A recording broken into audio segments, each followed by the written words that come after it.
Here's the 4R70w. Getting ready to put it on the bench. Here's the bench, my teardown bench, because the other two benches have transmissions all apart.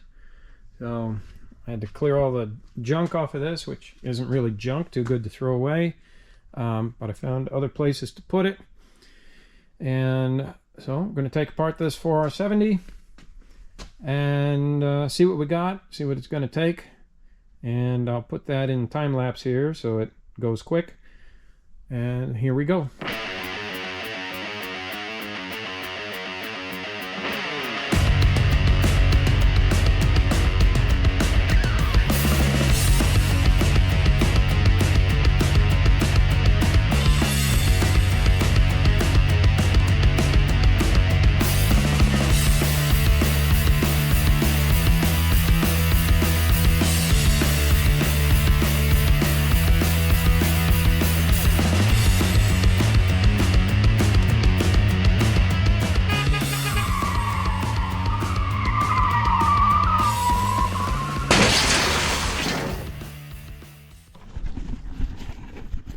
Alright, so took it out of time lapse because I'm already seeing some troubles with this. You can see right here on the pump there's some grooving, and that's not going to hurt the pump, but it's indication that something else is wrong.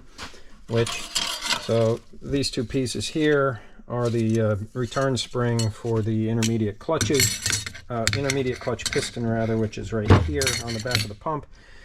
So this snap ring, as you can see, it's not round anymore. It's like opened up and oval, and that happens because of centrifugal force.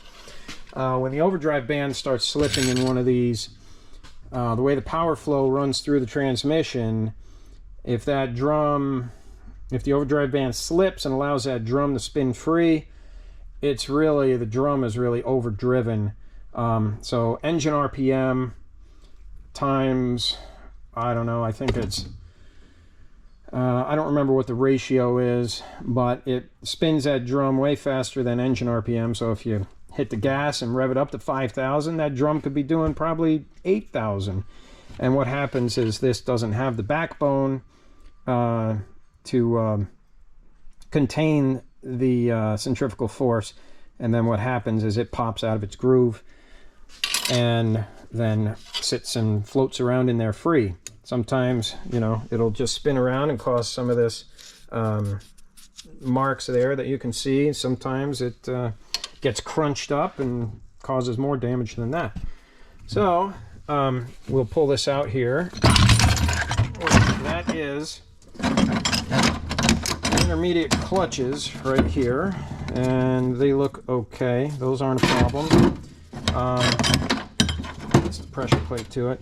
Now this snap ring holds the reverse, or the diode or one-way clutch on the back of the reverse drum, and this is for second gear. Here's the reverse drum, and that looks okay as well. And this is the forward drum here. We'll look at those in just a moment, but here's the overdrive band, and you can see it's pretty well burnt. There's been some serious slippage going on to cause this to happen, which allowed that drum to spin free and then sling the snap ring off of it. So we'll continue pulling some more stuff out of here and see what we got. Hopefully things look pretty good and I don't have to buy a whole bunch of parts or scrounge up a whole bunch of parts to put in it.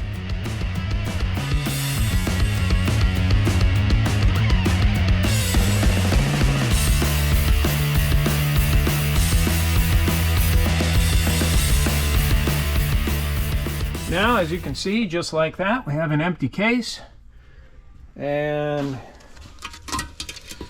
we need a little cleanup around the pan rail, and you know, probably back here as well, and around the bell face and such. But yeah, it's let's see, what is there to talk about on this? Well, one of the things on a 4R70 that you want to look for if you're working on one of these is in this bore right here. Now this is the overdrive servo bore, and where the pin rides, now I don't know if we can see it in there. Let's see, maybe coming from this way, some light. If I can get it here. Might be too bright. But one of the things that we're looking for is that bore gets worn egg-shaped, and then it leaks. And then we have problems that happen because when it leaks, the oil it's leaking is to the forward clutch. So you can have forward clutch problems because of leakage there.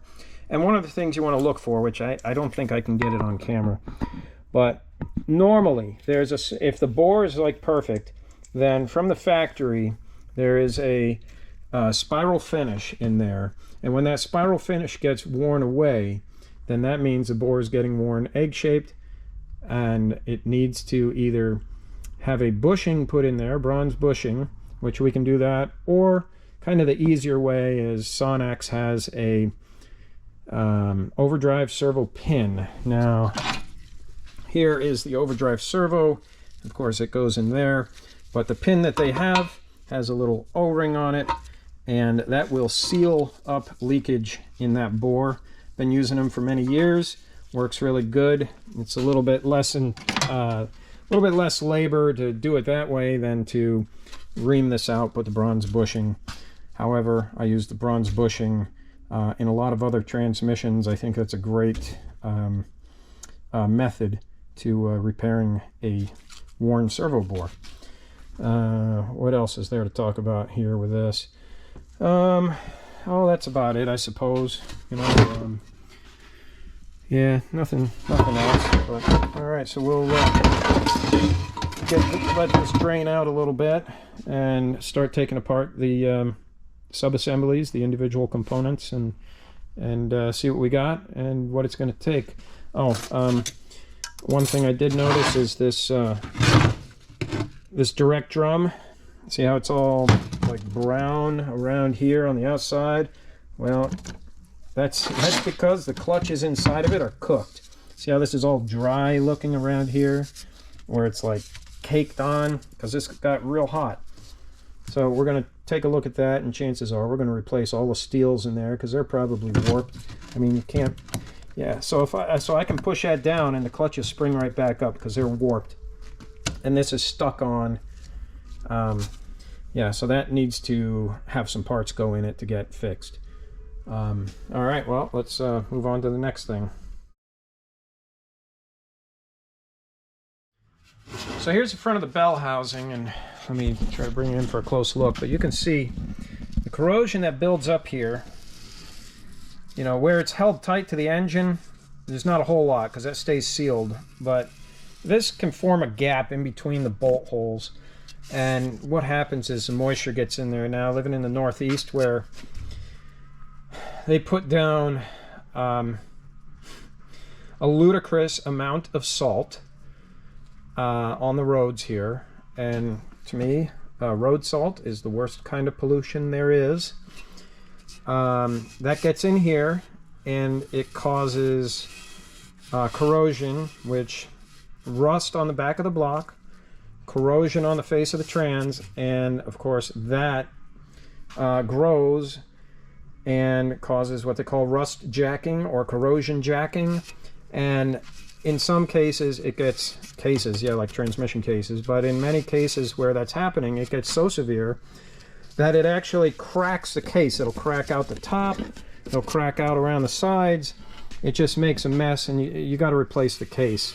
So one of the things we're going to do is we're going to take the cookie, which this whiz wheel, I call it the cookie because it's kind of like a little ginger snap when they're new. But we'll clean all that corrosion off of there so we have a nice flat fit. You don't want to get carried away with it and make it too wavy. But one of the other things I do is, like in vehicles like this, what we'll do is, so we'll take the corrosion off of here, we'll take the corrosion off the spacer plate between the engine and trans. on both sides of it. And we'll clean up the face of the block as well, and put paint on all 4 of those surfaces to try and prevent this from happening again. We haven't had any ground issues because, you know, the bolts go in, the threads, you know, it's all conductive through there for grounding purposes. But around here, you know, we found this is what needs to be done. All this needs to be cleaned and put a coat of paint on it so we don't have this corrosion happening again where it's going to break the case. Yeah, so here now I'll get this one cleaned up and the other surfaces cleaned up as well, and then we'll throw this case in the washing machine so it'll be ready for assembly pretty soon.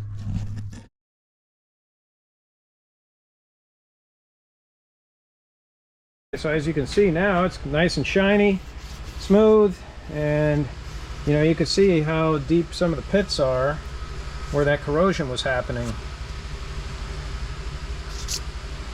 All right, we'll do the other surfaces on the case that need to be have the corrosion removed.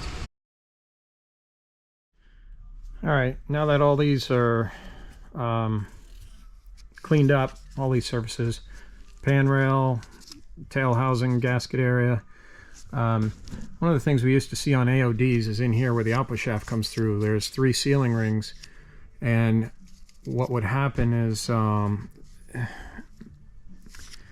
depending on bushing wear and other things like that, it could cut in here. I don't see it too much on 4R70Ws. It seemed to be more of an AOD thing, and I don't know exactly what caused it, but it would happen. But I think it was due to bushings or end play or drive shaft vibration, probably things of that nature. Anyway, so I cleaned up around the pan rail, around here, so that's nice and smooth, ready for the gasket. Where the speed sensors go, clean the corrosion off of here so the speed sensor can sit at the proper depth. And there's probably a little bit of corrosion around the leading edge of the hole here, which actually these aren't too bad. Sometimes it's so built up in there you have to practically destroy the speed sensor, or actually not practically, actually destroy the speed sensor to get the thing out of there. But yeah, we can put this in the washing machine, get it cleaned up, and then move on to some of the other parts here. All right, well, we'll go from the back to the front on this. So the first thing in the case would be this output shaft to case bearing, and this is probably the bearing that we see fail the most, especially in 2-wheel drive applications like vans. We just see this bearing go. There's probably multiple reasons for it. Drive shaft is going to cause the output shaft of the trans to vibrate a little bit more, whereas if it's 4-wheel drive, now you have all the bearings and such in a transfer case that's going to keep this steady. And sometimes the drive shaft, which as you go over bumps in the back of the vehicle goes up and down, that drive shaft is moving in and out on these splines, and sometimes it can stick on the splines, which it's moving back and forth, and perhaps it's, you know, pulling back on this bearing and just causes the bearing to fail. The other thing is it also causes problems in the Planetary, because this output will push on the direct drum and push that into the Planetary, and it just causes problems with the bearing. So one of the things we like to do when we have a I don't know why it's so prevalent on a 4R70W, but that's where it seems to happen the most. But Ford does have a special lubricant, drive shaft or spline lubricant for inside of a slip yoke, and we like to put that on. It's this kind of blue pasty grease, and so we've been using that.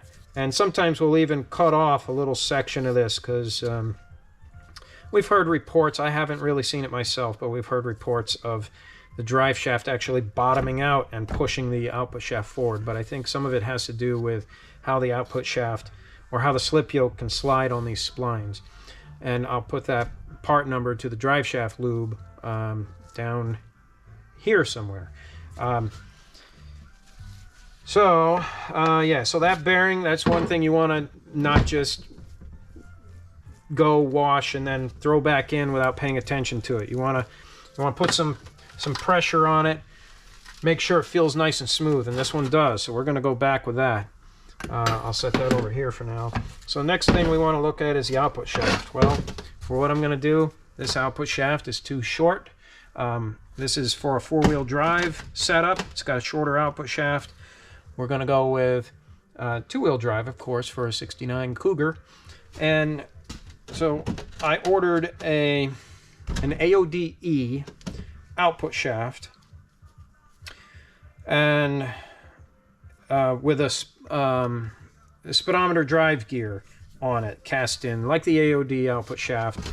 And I got one with 7 teeth, because there is one available with 7 teeth, and that's going to be the appropriate amount of teeth for the gear ratio I want to run in the rear axle to get the speedometer to read correctly. Because back in kind of through the progress of things, you know, they go from a speedometer cable to electrical speed sensors. Well, Ford in the 90s, might even started in the late 80s, they had a combination speed sensor that would allow a speedometer cable to go right through it. So that's what I'm going to run in the Cougar, and I'll show you that when it comes to installation, that's what we're going to do. So we'll be changing this output shaft. Now the ring gear, now you want to take a close look, spin this around, and usually if there's something odd in the gear here, it'll catch your eye. You know, if there's something, you know, like a piece of, any piece of metallic that gets pushed down in the gear, you know, sometimes you see that, and the gear is not necessarily bad, but you want to take a pick and pull all of that out. You want to get all that cleaned up. But that's really about it for the ring gear. We want to make sure we have the correct ring gear, but since everything came out, we're not swapping around ring gear, so this ring gear is good. It's going to go back in the trans when we build it. Next thing we got here is this is the Planetary, and this is called a Ravigno style Planet. This is Cruise-O-Matic from the 1950s had this style Planet.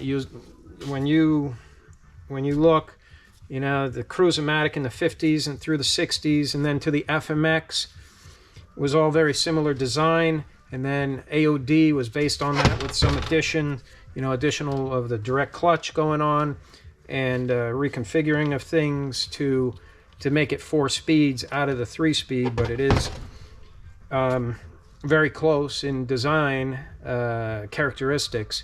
You know, from the Cruise-O-Matic to the FMX to the AOD, and then the AODE, and then the 4R70w, which is what this is, was really the last incarnation of that style transmission. So yeah, it's a good design. They've had it for, gosh, they must have had, you know, aspects of this design that they use for 60+ years, or more, maybe even close to 70 years on some of this design. But it's good, works good stuff, you know. And so some of the things you want to look for on the Planet is this bearing down here. Let's see if I can kind of bring it up close, but the bearing that's in the bottom here, hard to tell with my hand in the way, but it sits at the bottom, and the sun gear actually rides on it. So it goes down there, and so one of the things you want to do, just like testing that other bearing, you want to push down, make sure you don't feel any roughness. Now it can be a little tough on this, because now you have the gears that are running here, so you know, you gotta pay attention and just try to feel for any roughness in that bearing. And usually if the bearing's bad, you find another Planet. One of the things is this bearing, when it goes, shrapnel from that bearing will get in between all these gears. It'll tear them up. It'll tear up the sun gear, the Sunshell as well. That gear will get torn up. And of course the ring gear will get torn up as well. So you want to take a closer look at all that stuff. This bearing feels good and smooth. We're going to go with it because you really the Planet, it's if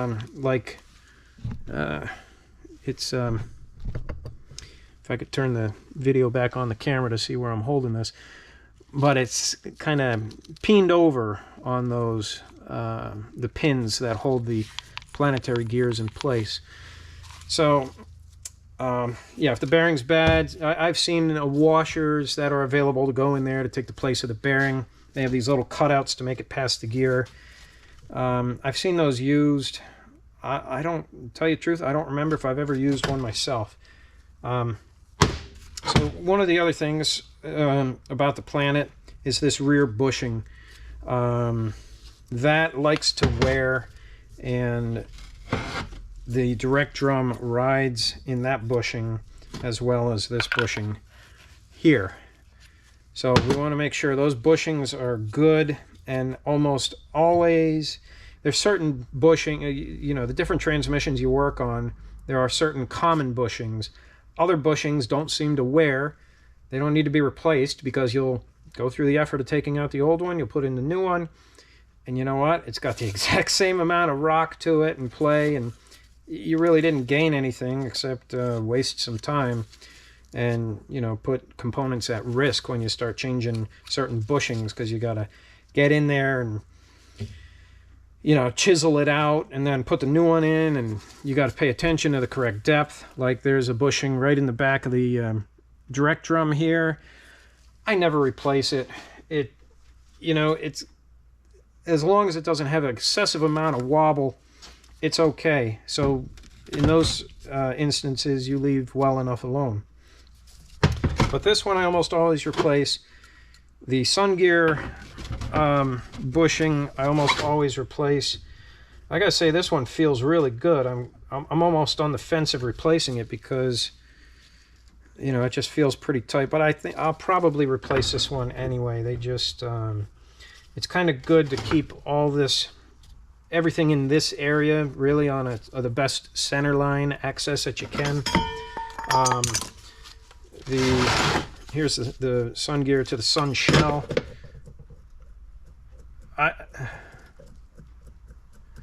Yeah, I'll probably replace those too. More often than not, I do replace the bushings in the Sunshell.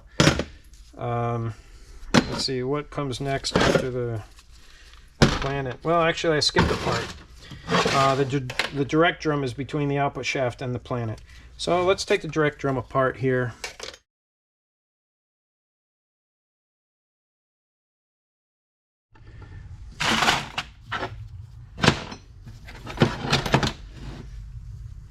Okay, so here's the direct drum. Let's take out the snap ring and see how bad this is, because like I showed you earlier, it's all brown around the outside from cooked transmission fluid and probably burnt clutch material getting on there. Get that last steel out of there. Okay, so let's see. Oh yeah, these are just cooked where it's metal on metal. And you can see how they, yeah, so they're so warped, this doesn't release. And both the clutches, obviously, and the steels, they're all going to get replaced because, you know, the clutches are down to metal on metal, and then it galls up the surface of the steel, which would just shorten the life of new clutches that you put in if you don't replace them. But the other thing is, you know, like this, it almost looks cupped a bit.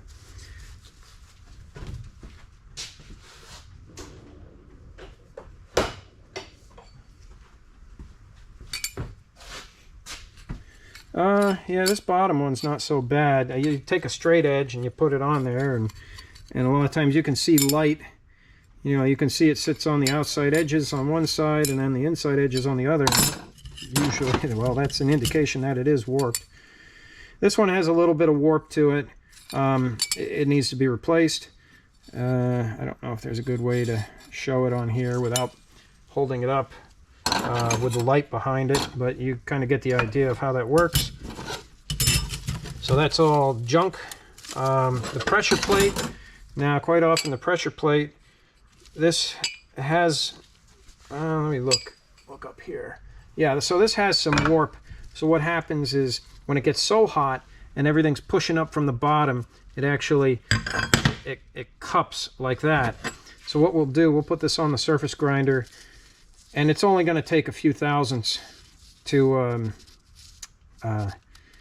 make the surface flat, and I'll show you that here when we get to it.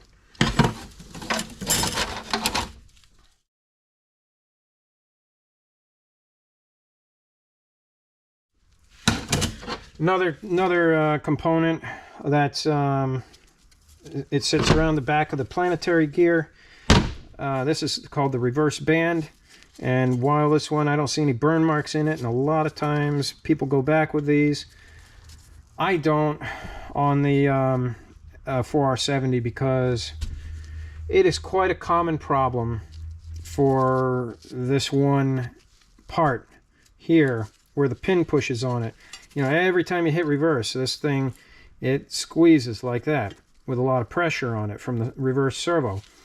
And eventually this fatigues, and then it cracks, and this part breaks off here, and you had reverse yesterday, or 5 minutes ago, 1 minute ago, and now you have no reverse because this part just broke off. So, you know, at one time we had built a trans reverse band, looked good. Went on a road test, everything worked great, pulled it back on the lift to do a quality check, went to back it off the lift, and all of a sudden it slips in reverse. The band broke on the road test. And I said, you know what, from now on, I'm just going to put a reverse band in it. And so that's what we do. So I'm going to replace, even though this doesn't look bad, and if you're stuck with nothing else, well, you can take that risk, but it really is a lit fuse. We don't know the length of the fuse. This thing could go on another 100,000 miles, 10 years, or it can fail right on the road test or right after the road test. So that's going to get replaced as well. What next? So we have the Sunshell, and this is, so let me take out magnet here. This is not magnetic, because what happens is the speed sensor, I'm trying to think of which one, it's got to be the turbine speed sensor, actually reads the, oh, here it is. I knew I was missing a component, but the forward drum.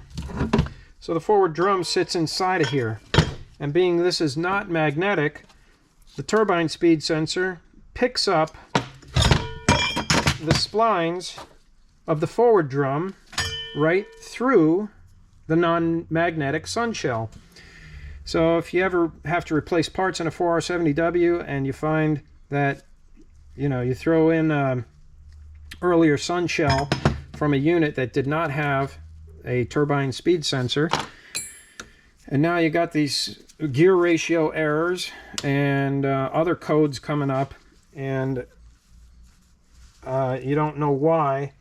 Well, if this is a ferrous part where it's magnetic, that's going to change the signal that comes off.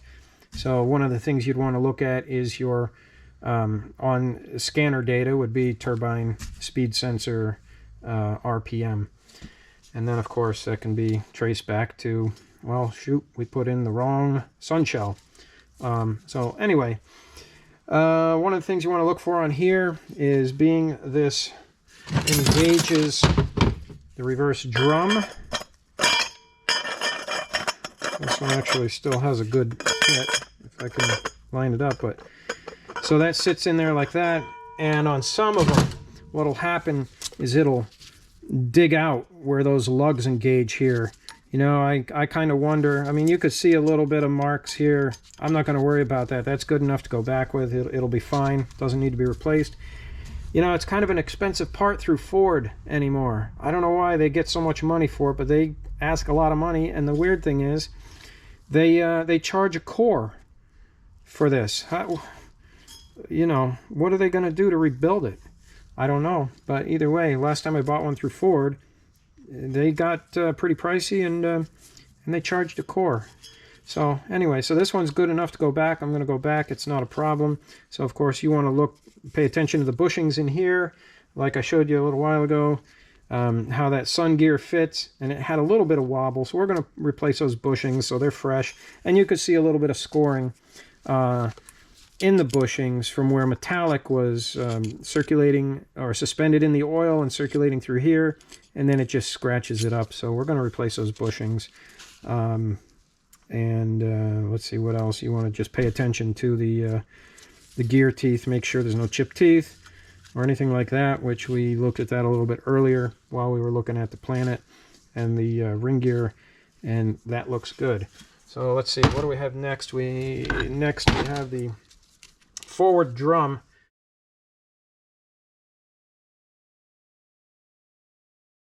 And so let's take the snap ring out of there.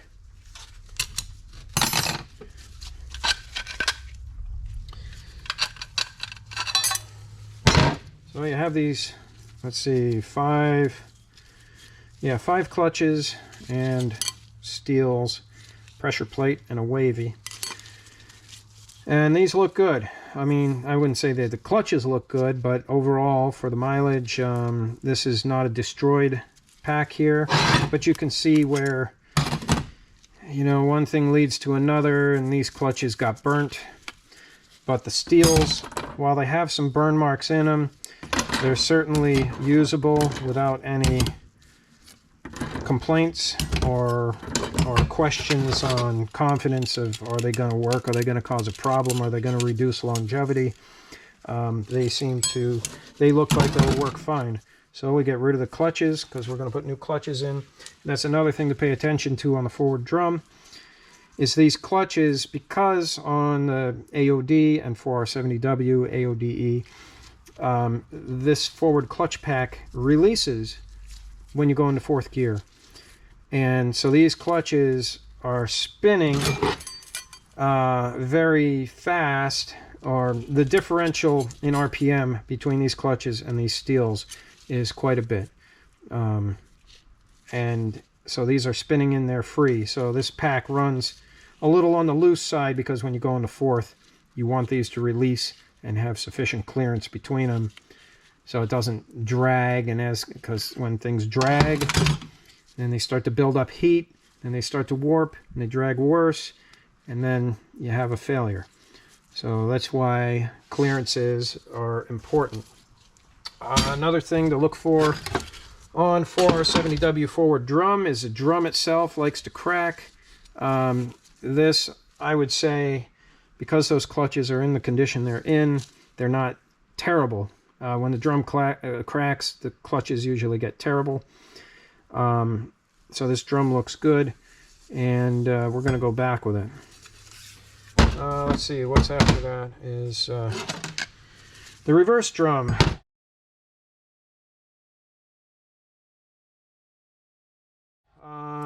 We can take the clutches out of here. We don't see too many problems with the reverse drum. But yeah, these are burnt a little bit too. Who knows what all the symptoms went on with this. You know, could they have lost a cooler line, or have some type of leak where the fluid got low, and, you know, then it caused all these things to burn up? That's a possibility. But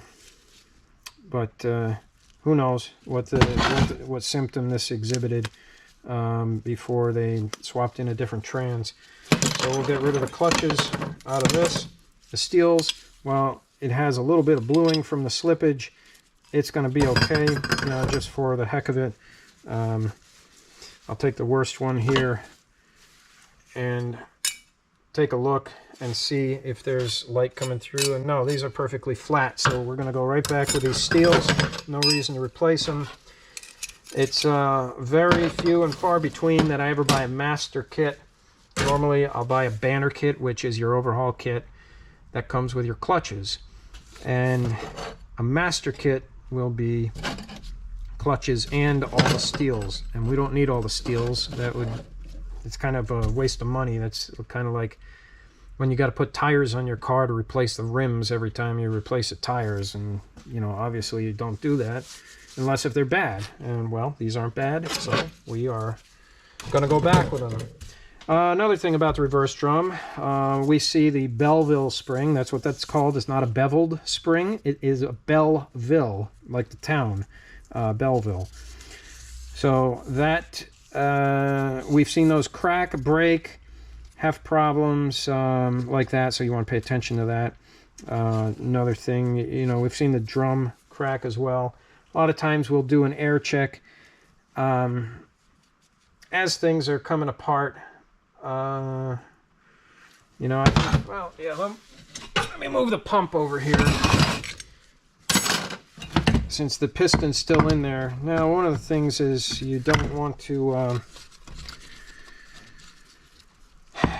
usually you want to have the pistons in place when you're doing an air check, because you can overextend the piston, and when you overextend it, you can either blow out the return spring, or it comes up high enough where the seal gets blown out, and then when the return spring pushes the piston back down, it breaks off part of the seal, and then you have a gigantic leak.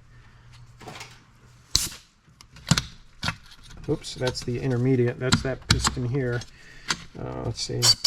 Nope, that would be the forward.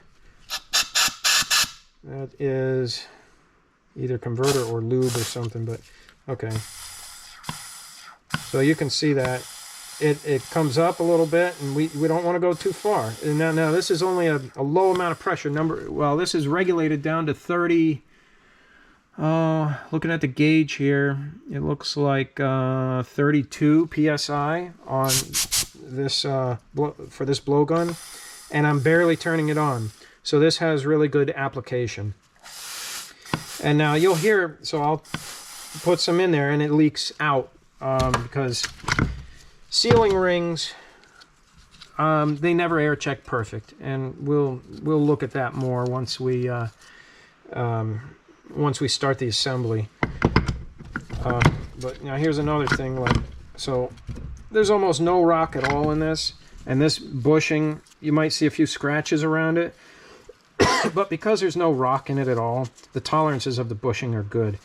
So I can say I almost never replace the bushings in the reverse drum. They just simply, unless there's some extenuating circumstances going on, some special type of failure, they never need to be replaced.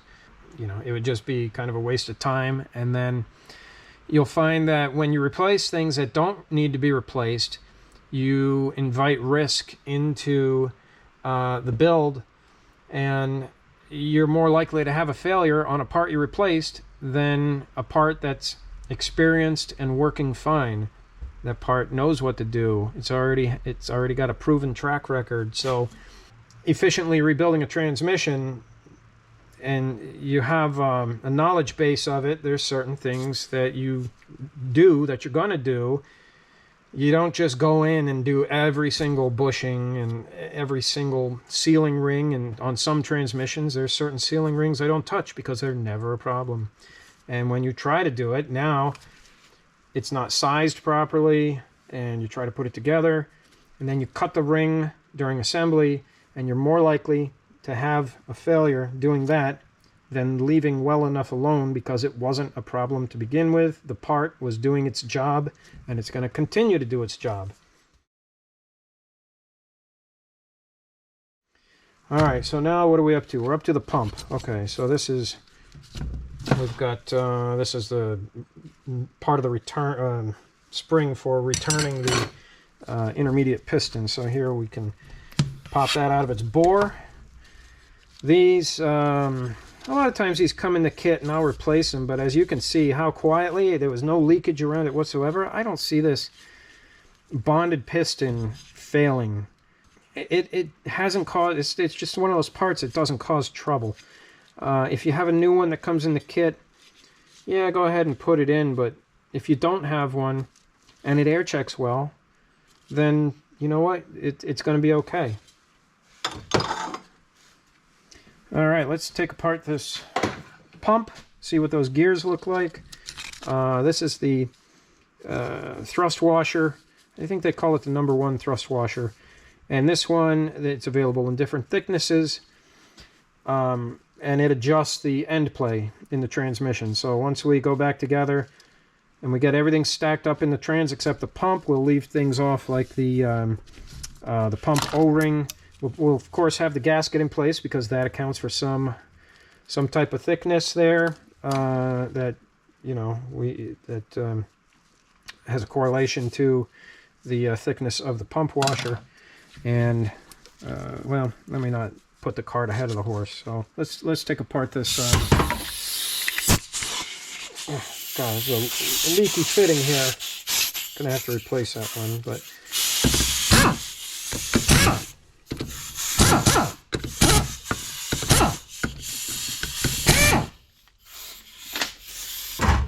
Okay, get that out of the way. Take out these bolts.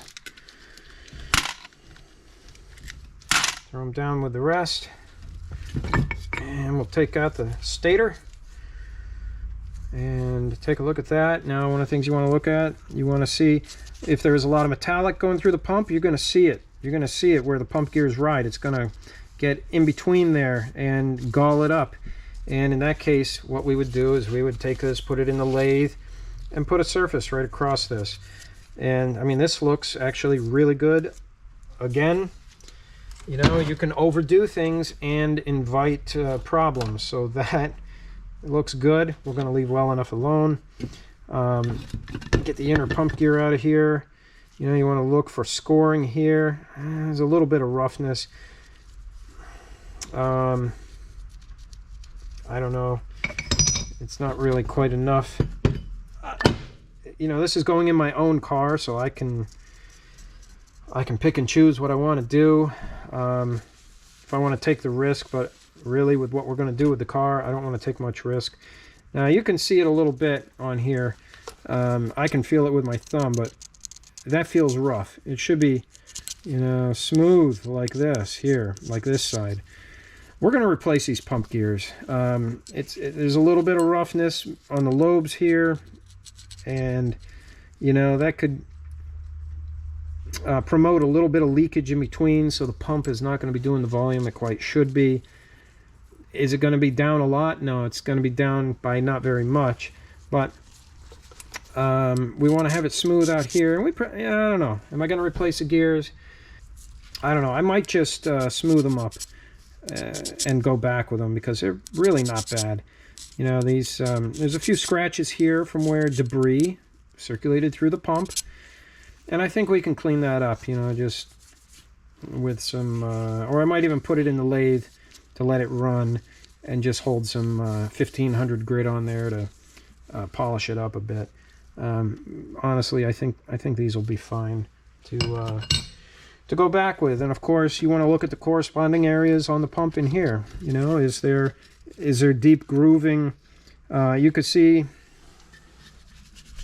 let's get the oil out of there, but you can see in this area here, you know, it looks perfectly fine. On this lower portion of it, though, you can see a little more scratching. You know, it tends to want to push the gear to one side a little bit.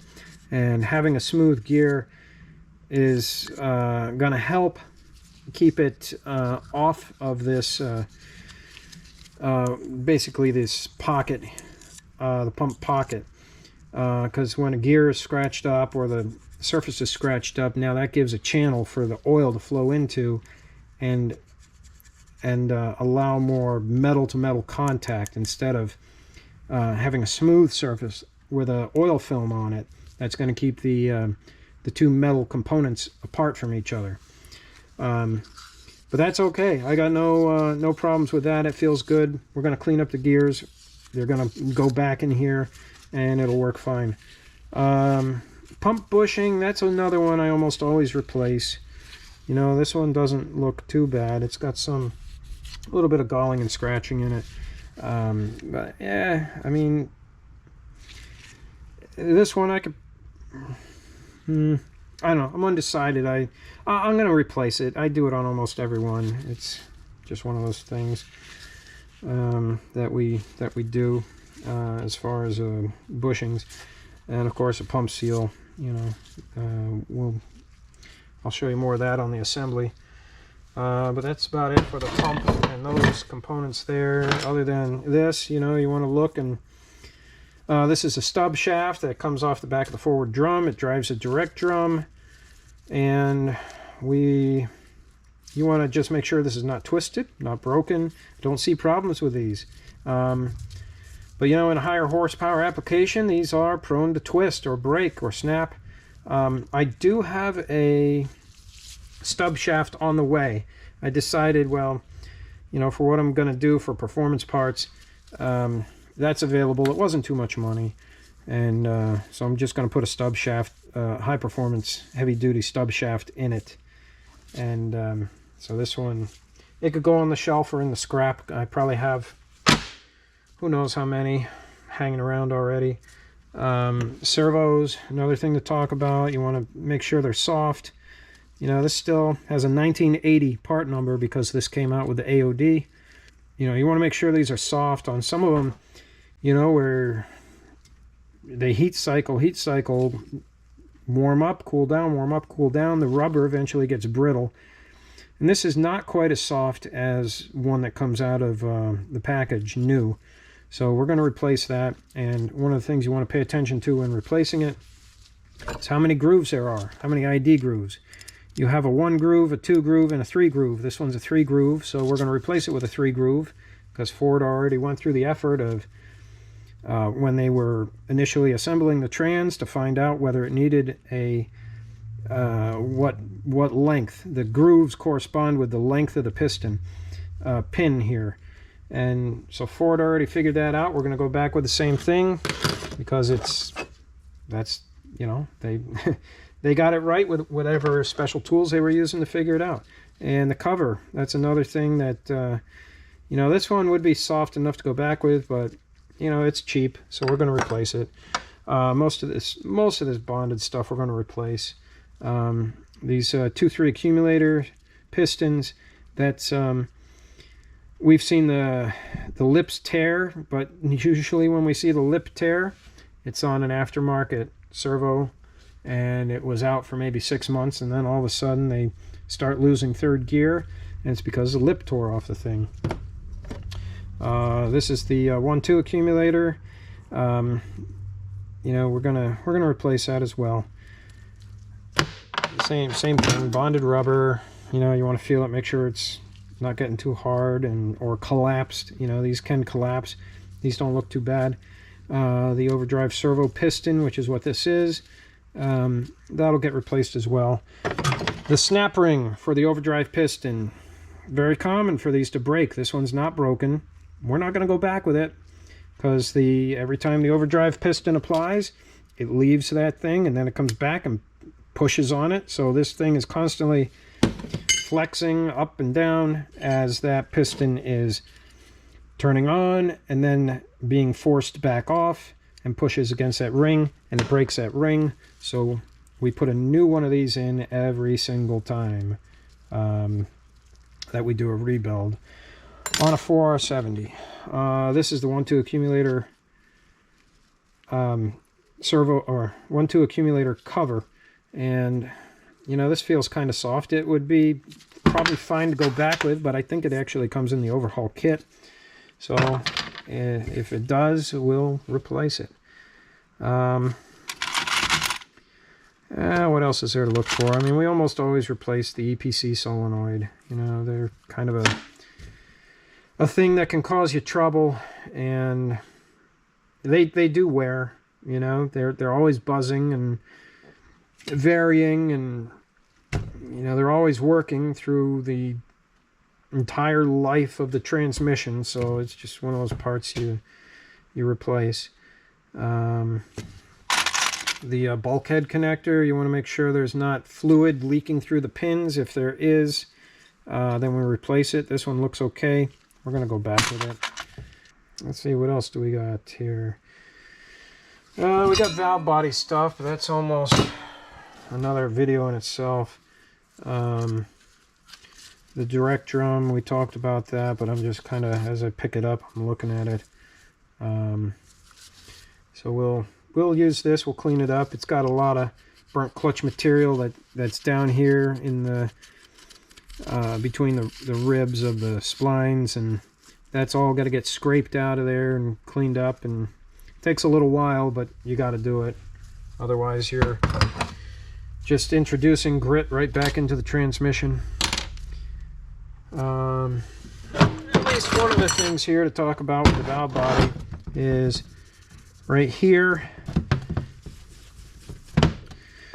So that 2-3 accumulator sits on this, which the valve body holds it in place. Now, why Ford put a point here, I don't know. I mean, do they engineer in failures? They want it to fail after X amount of time, and they said, well, if we design it like this, it'll make it out of warranty, and later on they'll have a failure because we know it's going to fail because we designed a point to sit on a piece of sheet metal. And quite often we see these cracked. Now this has got a little divot in it, and matter of fact, I don't know if we can look at it close enough, but it's forming cracks. So the cracks there aren't that big a problem unless they're really go across. You know, if they're long and this thing is really broken out, then of course you replace the separator plate. But I'll show you what I do with these when it comes to putting things together. I'll tell you right now, what I do is I weld a washer on it, so this way it has a wide area, you know, so it's not just sitting on a point, a pressure point there. It's got a wide area to sit on, and you know, if you have one of these that's not cracked, well, that wide area is going to keep it from cracking. And if you have one with just a few cracks here, you know, you could put that washer on and it's not going to get any worse. Okay, well, let me stop the video here. It's 11 o'clock at night. 11 o'clock, let's see. Let's turn the video back on. Yeah. All right, so anyway, it's 11 o'clock, and I think I'm going to call it a night. Yeah, so, all right. Well, anyway, we got it apart. As things go together, we'll be talking about more stuff along the way. This is really not a bad transmission to do.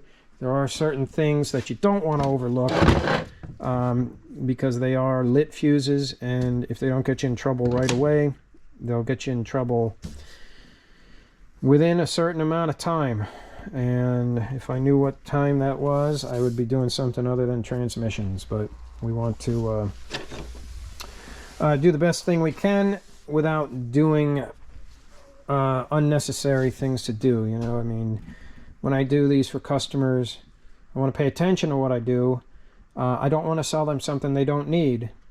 I want to tie up the loose ends, like, you know, certain things that we know are going to be a problem if they're not done, like the EPC solenoid. You know, we really don't know how much life that has in it before maybe it gets hung up one day and now it's not altering the pressure like it should, and we have low pressure. You know, oh, bushings, different bushings, you know. Yeah, we can sell a whole bushing kit and we can take the extra time to replace every single bushing in the unit, but it's not going to gain us anything, and it actually invites risk. So you know, this is a transmission for me. I'm not doing certain things on this, and for the customer, I want to build them the best unit I can without selling them more than they need. There's certain things you just don't need to do, and so we'll talk about that along the way. That's it for the moment, and yeah, I'll be back.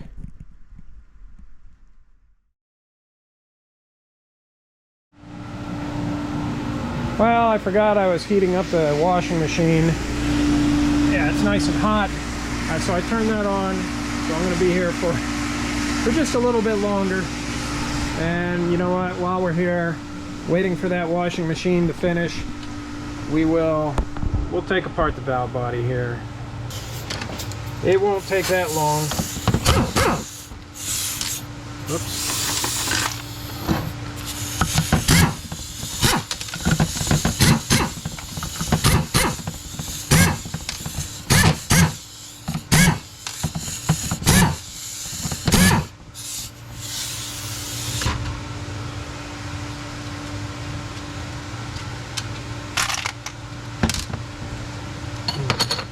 See,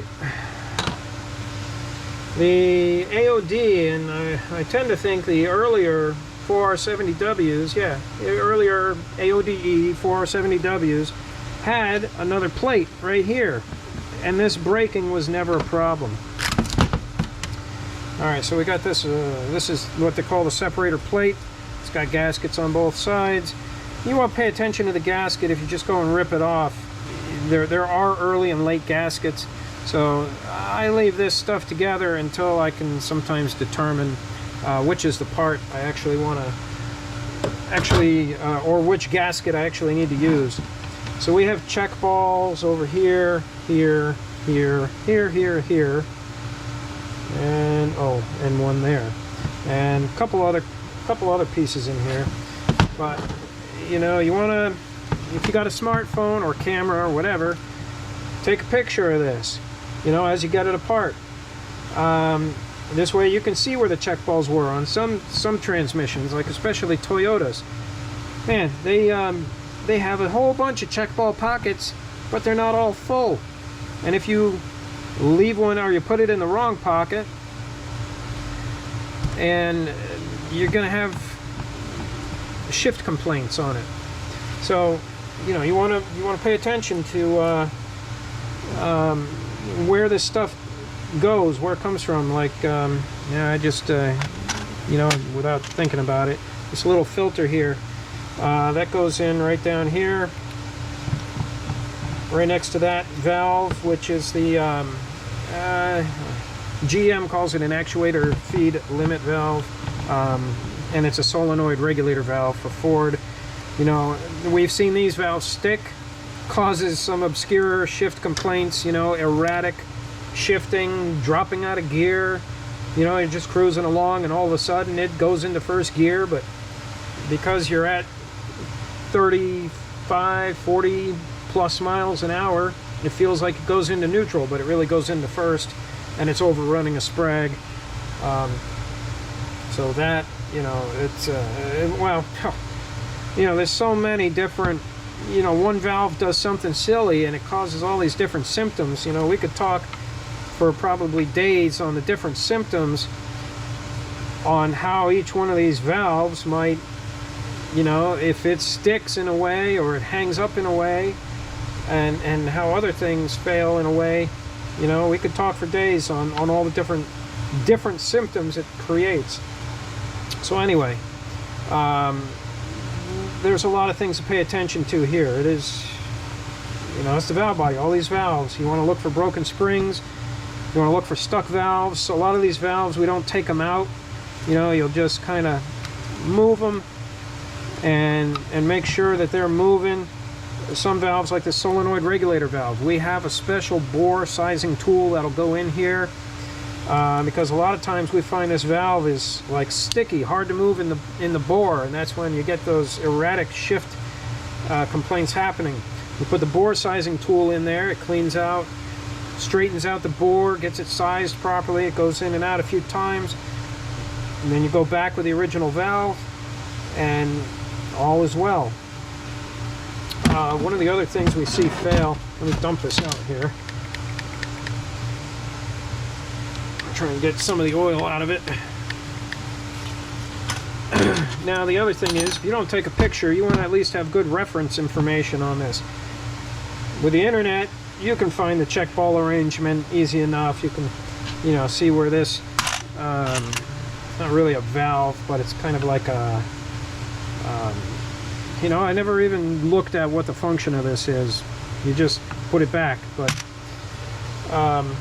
so anyway, you want to just check everything closely. You want to clean it up.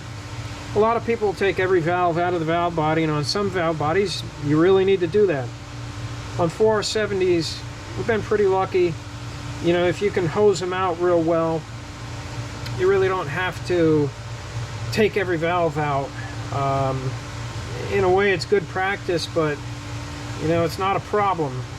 In most cases, it's not a problem. You clean things up, you make sure the valves are moving, and it'll continue to work fine.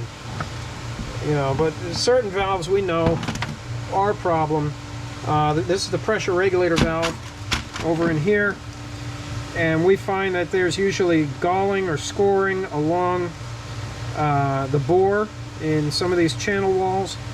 So almost on every 4R70w we want to freshen that up, because when the pressure regulator valve is not regulating properly, it's going to cause funny problems to happen. You know, it might make it, thing might make it a year, and then all of a sudden, well, pressure's not up high enough because there's leakage going on and the valve's not regulating the way it should. So we have a special reamer to go in here. Sonax makes an oversized valve. We ream it, it freshens up the surface, makes it straight, and the bore is round and fresh, and we put the oversized valve in there, and these go down the road and don't have a problem. Does every single one need it? No, not every single one needs it, but we found that so many do, and we want to build these to have the best longevity that they can. You know, we only want to do this once. We want to send the customer down the road and kind of have that expectation that the transmission is going to go 100,000 miles before it ever has a problem. So that's one of the things we do. There's a sleeve in here, the bypass clutch control sleeve.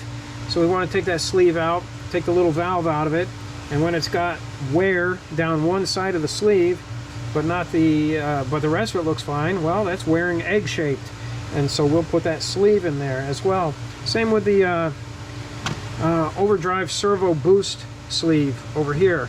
You know, that's another one we look at, and quite often we find wear on one side. Now it's such a tight, you'll see when I take apart the valve body, you'll see that how small that valve is, and so just a little bit of wear in that sleeve can cause a significant amount of leakage around that valve, and cause you know, it comes on for the overdrive band, and you know, it can disrupt or just cause an issue with how that overdrive band applies and how it overlaps, because the forward clutches turn off as the overdrive band comes on, and this has to do with part of that function.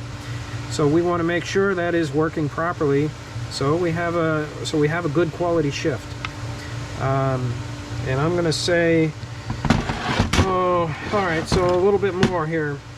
We almost never see trouble with these. This is the shift solenoid A and shift solenoid B, or A and B. I don't remember which one's which, because we almost never change these. We just clean them up and go back with them.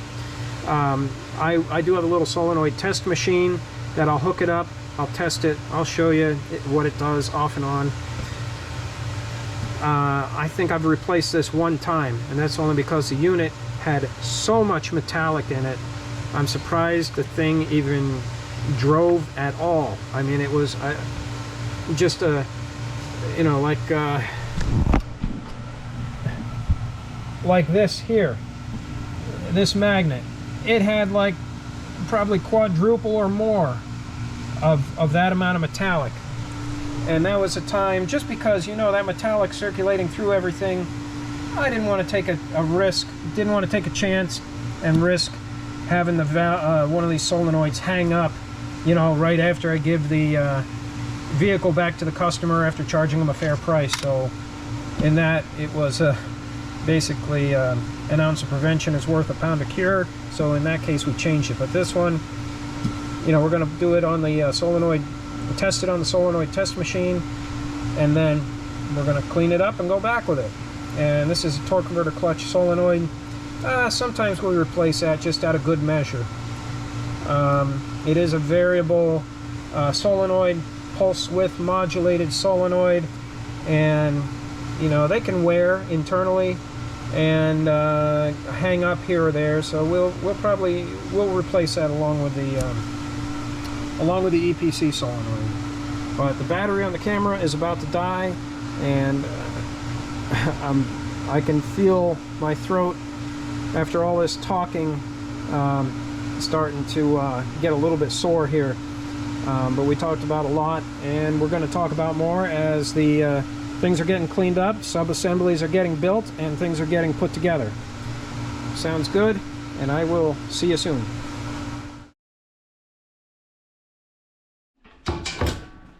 Okay, one last thing here. Cleaning machine just stopped. You can see the steam coming out. Oh boy, it's like living in Florida again. Hot, humid, steamy.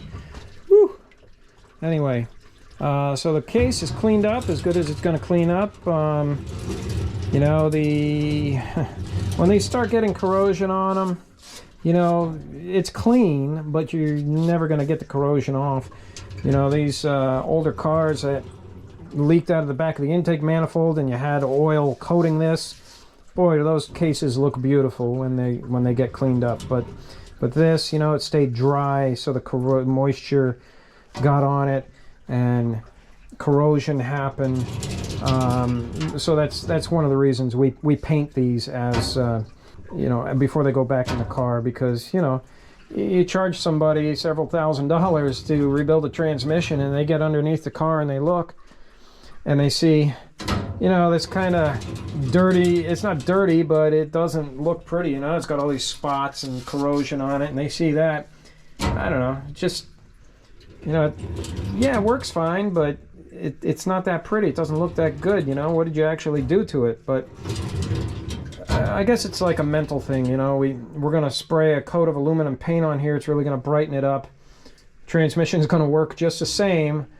But you know what? When somebody spends that amount of money and they go and look at it, they're not going to see a corroded looking component. They're going to see something bright and shiny. And it's just, you know, it's just one of those mental things. It's going to make them feel better. They're going to say, "Ooh, wow, that's a good looking part. So it looks like a new part. Looks like they did something." Because normally what we do, people can't see. We're just restoring the functionality of the transmission. And you know, it's a part they never see, but you know, some people, they'll get underneath and look, and when they see something bright and shiny, it'll just make them feel better about it, you know. So that's one of the reasons we like to do that. And you know, this is going to go into a car, this car up here. So I don't want to put a corroded looking transmission in this car, you know, because everything else about this car is, you know, it's pretty clean. Well, actually, it's not really clean right at the moment. It's, you know, I can drive about 10 feet in my parking lot, and then, of course, there's dirt kicked up, you know, mud kicked up and sticking to it behind each wheel. And just sitting in the shop here, doesn't always live on this lift. It'll move from this side of the shop to the other side of the shop just to be out of the way. One day I'll have a garage at home, and everything can sit in there under covers or in those car cocoons, you know, and that'll be the best preservation for it, because at least for now, I am the caretaker of this rolling piece of art, which is what these are. Rolling functional piece of art. Beautiful. And of course, with that in mind, we don't want to put a transmission with a stained, corroded case into this car.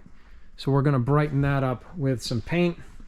To me, I want it to look factory, which would be to paint this with a coat of aluminum colored paint. So yeah, I'll get the blowgun, blow the moisture out of here. You don't want to let this, now that's another topic there, is when you have a cleaning machine like this, as the water in here, it becomes caustic after a while, acidic, whatever, but it will etch the aluminum. And there are certain aluminum components, especially from like newer transmissions, like the GM 6L80. God, you got to be careful when you're cleaning those pistons with this. The aluminum has, like, I don't know, not a very good resistance to corrosion.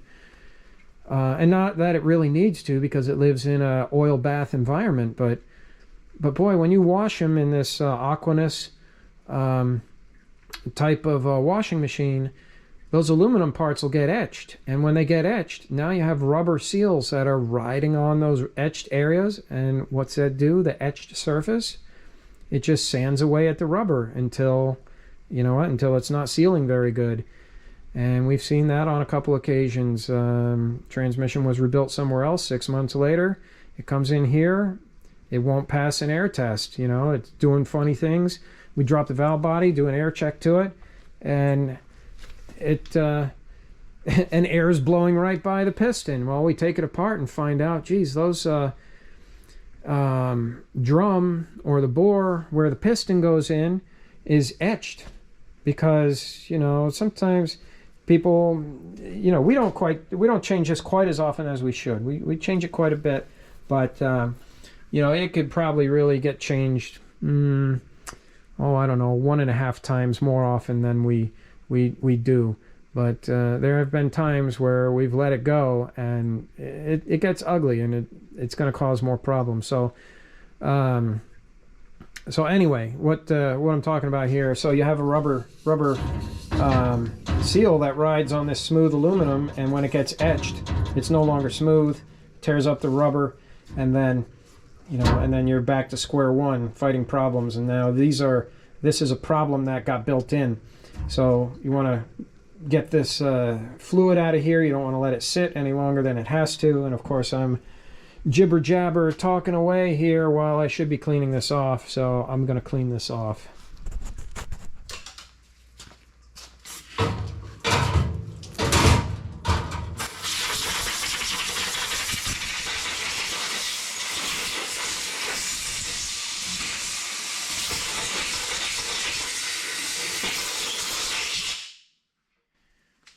Best to use hearing protection when doing that. It's just blowing air, but boy, is it really loud. Standing right next to it, you know. You know, I wish this thing had a better magnet on it. Don't know why it decides to just all of a sudden fall off for no reason, but it's a pretty rugged little camera.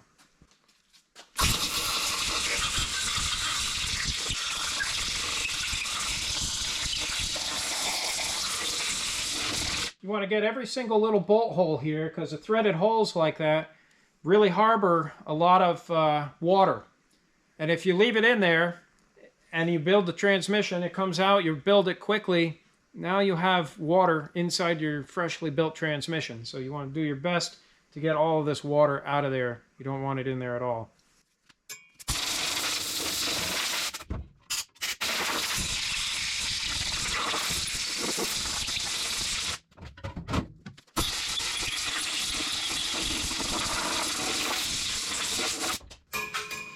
All right, I think we're in good shape here, and that's going to do it for tonight. So, all right, well, I will get this put away, and I will, again, I'll be back.